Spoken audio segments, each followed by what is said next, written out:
We begin with late-breaking news tonight. New details about a very emotional murder in our state. Just over an hour ago, the state medical examiner released the official report on how and why Kelsey Briggs died. The 2-year-old Meeker girl died in October after numerous injuries. Eyewitness News 5's Kate Godwin just got a look at the report. She is with us now live. Kate. Jessica, I have the report right here. Essentially gives us new details about two different topics. First of all, Kelsey's actual cause of death, blunt force trauma. That is what we have been reporting. But the report spells out exactly what happened. She had some damage to her inner organs, specifically her small intestine. It was actually bleeding inside of her body. The second thing the report talks about are other injuries on her body, specifically blunt force trauma to her genital area. That trauma resulted in bruising on her left buttocks, also a laceration on her pelvic wall, among some other injuries in that area of her body. The medical examiner won't say if those injuries are or are not related to a sexual assault. He said they can be caused by someone hitting her, they can be caused by a fall. There are numerous causes for those types of injuries, and he prefers to wait until trial before he discusses anything like that. That trial will involve Kelsey's stepfather, Mike Porter. He is out of jail tonight, waiting for that trial to begin. Reporting live, Kate Godwin, Eyewitness News 5. Kate, I know you have more details coming up tonight at 6 o'clock on that first report. on 5. The medical examiner's report on Kelsey Briggs was released this afternoon. There she is. You can see her right there. It sheds more light on injuries the toddler had when she died. Eyewitness News 5's Kate Godwin is live. Kate? There's been a lot of speculation from people very familiar with this case that little Kelsey was sexually assaulted. The report from the medical examiner does not say one way or the other. However, it does give us some new information about other injuries that were on Kelsey's body besides the blunt force trauma to her abdomen that killed her. It also tells us she had blunt force trauma to her genital area, included bruising on her left buttock, a laceration on the side of her pelvic wall, and other injuries in that part of her body. It also tells us she had a tear inside her top lip. Now, the medical examiner says that he wants to leave it up to the courts, to the trial, to determine if any of these injuries are the result of sexual assault. Reporting live, Kate Godwin, Eyewitness News 5. Tonight we have more details on the injuries 2-year-old Kelsey Smith-Briggs suffered the day she died. Britton Paula tells us what the medical examiner found on Kelsey's body. Britton? This complete medical examiner's report confirms what we told you 3 weeks ago. Kelsey may have died of blunt force trauma to the abdomen, but she also suffered the same trauma to her genitals. When Kelsey arrived at the medical examiner's office in October, she was wearing a T-shirt and Tweety Bird diaper. The medical examiner found that Kelsey had bruises literally from head to toe. Her pierced ear was bleeding. She had a tear to her upper lip, and one of her toenails had been torn off.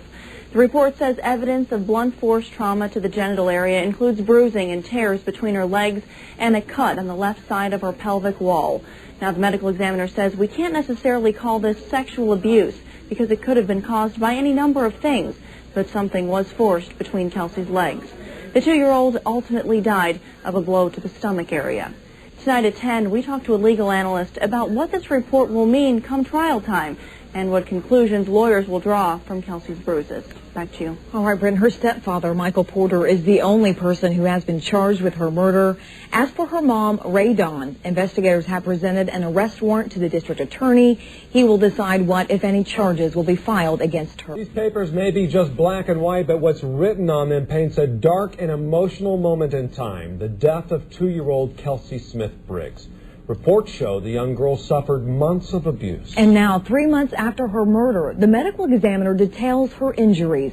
Britton Follett joins us now with more on that report. Britton? The examiner's report we've been waiting to see confirms the information we told you 3 weeks ago. Kelsey may have died of blunt force trauma to the abdomen, but she also suffered the same trauma to her genitals.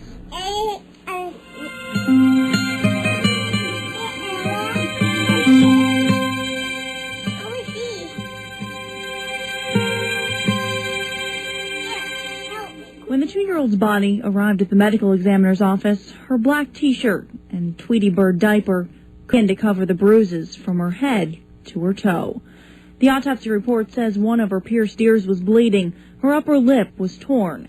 She had bruises on both sides of her face and her jaw that continued down her body. Her baby toenail had been torn off. It's the blow to her abdomen the medical examiner says killed her, but she also had tears to her private parts, on her bladder, and a cut on her pelvic wall. A jury will have to decide what caused those injuries. You're going to hear the prosecutor asking, could this be because of some foreign object placed in the vaginal area? Could that have caused tearing? And that's going to be one of the reasonable conclusions. You'll hear a defense attorney probably saying, could she have fallen on something, a toy or something of that nature? And you're going to probably hear the medical examiner saying, maybe, but probably not. The medical examiner says the injuries to Kelsey's private parts could have been caused by any number of things. Or could it be sexual abuse? And I think the medical examiner and the pathologist are going to say that probably this conclusions you could draw. Kelsey's stepfather, Michael Porter, is the only person charged in the case. Her mom, Ray Dawn, told police Kelsey was sleeping when she left the house, and when she got back, Kelsey was unconscious.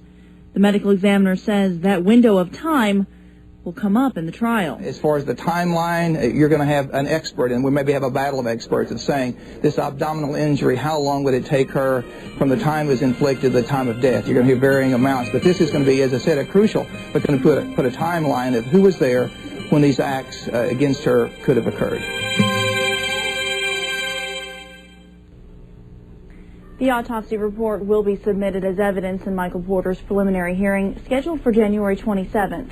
Porter is out on bond. Back to you. All right, Brenton, as for Kelsey's mom, Ray Dawn, 3 weeks ago, investigators presented an arrest affidavit to the district attorney. He will decide what, if any, charges will be filed against her. Brenton Follett talked to the father's family in the Kelsey Smith-Briggs case. It's the first time since they've seen the autopsy report. Brenton. When the complete report was released, Kelsey's grandparents expected to read about the bruises to her stomach and between her legs, but they didn't expect the list to go on.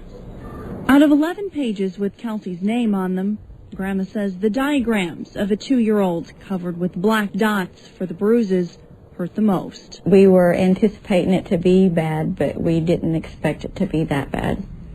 The diagrams of all the bruises, you know, literally from head to toe, kind of took us by surprise. Because the diagrams have a face. When it's your own grandchild, somebody that you've held and loved and kissed on and put to sleep at night and got up and played with every morning, and you think somebody literally just beat them, you can't, it's not something you can even imagine. A face with bruises on both sides, a smile torn.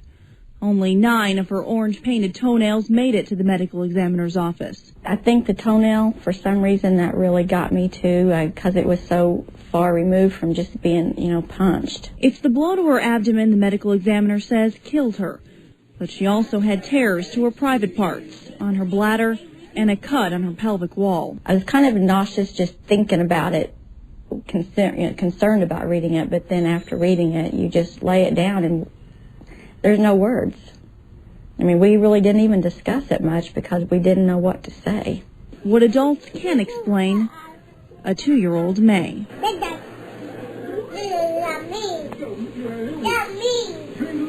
That's mean. Her stepfather, Michael Porter, is now charged with her murder. Eyewitness News 5's Terry Watkins talked to the district attorney involved in this case. She is live now with new details. Terry. Well, Tyler, the district attorney has a nearly 500-page report from the Oklahoma State Bureau of Investigation. He has a 1,000-page report from the Department of Human Services, and he is still conducting and following up leads, but now he's asking the public for some help. Obviously, we're trying to track abuse allegations for almost a year. There's a great deal of a lot of witnesses, a lot of people to talk to. I'm a little concerned that people will not come forward and give their names and give the information when obviously they have things they want to say. I don't know whether that's out of fear, they don't want to get involved, but whatever the reason, they're holding back an investigation that needs their help. Well, the district attorney says he has had anonymous phone calls, anonymous letters, anonymous emails, and what he needs is for people to put their names to those. He says he'll try to keep them as confidential as he can, but he needs to be able to follow up on the issues that people are bringing forward to him. Reporting live in Shawnee, Terry Watkins, Eyewitness News 5. Back to you, Tyler. Terry, ever since we covered Kelsey's stepfather's arrest, there's been talk about more arrests in this case. Did the DA discuss that at all with you today?